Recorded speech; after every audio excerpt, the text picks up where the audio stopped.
Hubungan kausalitas ini merupakan bahan kuliah di STTKN 14 April 2020 oleh Eriani Minrufa, MTH. Kausalitas adalah hubungan antara suatu peristiwa penyebab dan peristiwa kedua berikutnya atau efek, di mana hal kedua ini merupakan suatu konsekuensi dari yang pertama. Seorang filsuf Yunani, Leucippus, berkata, nihil fins sine causa, artinya tidak ada satupun peristiwa yang tidak mempunyai sebab. Semuanya mempunyai sebab. Sebab yang melahirkan akibat itu ada dua, yaitu necessary cause dan sufficient cause. Sebab yang mesti dan sebab yang menjadikan. Metode induksi Mill ada metode persetujuan, metode perbedaan, metode persamaan variasi, metode sisa-sisihan, dan metode gabungan persetujuan dengan perbedaan. Mari kita simak selanjutnya.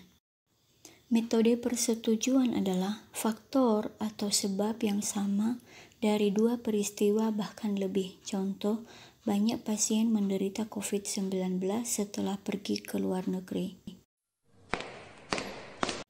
Kemudian metode perbedaan, sebuah peristiwa mengandung gejala dan sebuah peristiwa lain yang tidak mengandungnya. Contoh, orang yang tidak pergi ke luar negeri, terutama di zona merah, tidak tertular COVID-19. Kemudian metode sisa-sisihan, yaitu faktor lain yang tidak diketahui penyebabnya, selain dari yang sudah dikemukakan atau dapat diteliti.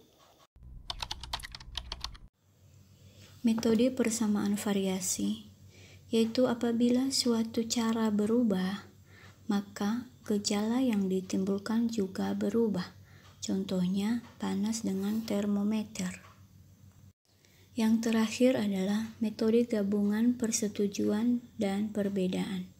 Penggabungan antara kedua metode tersebut untuk memperoleh jawaban atau data yang akurat. Ada suatu masalah, yaitu post hoc propter hoc, yaitu kekeliruan karena menyimpulkan dua peristiwa yang terjadi berurutan sebagai hubungan sebab akibat. Lihat contohnya ya. Untuk menentukan bahwa suatu peristiwa itu merupakan sebab bagi peristiwa lainnya, tidaklah sekedar menunjuk bahwa peristiwa pertama adalah sebab dari peristiwa kedua. Kita harus dapat menjelaskan secara cermat bahwa kedua peristiwa itu memang memiliki hubungan yang pasti atau necessary connection. Setelah mempelajari hubungan kausalitas hari ini, tugas saudara adalah yang pertama, jelaskan perbedaan korelasi dengan hubungan kausalitas menurut penjelasan materi di Google Classroom Audio. Yang kedua, berikan contoh keempat metode induksi Mill, masing-masing 2 contoh. Jawaban saudara silahkan dikirim ke WA dosen seperti tercantum dalam grup maupun di Classroom. Terima kasih.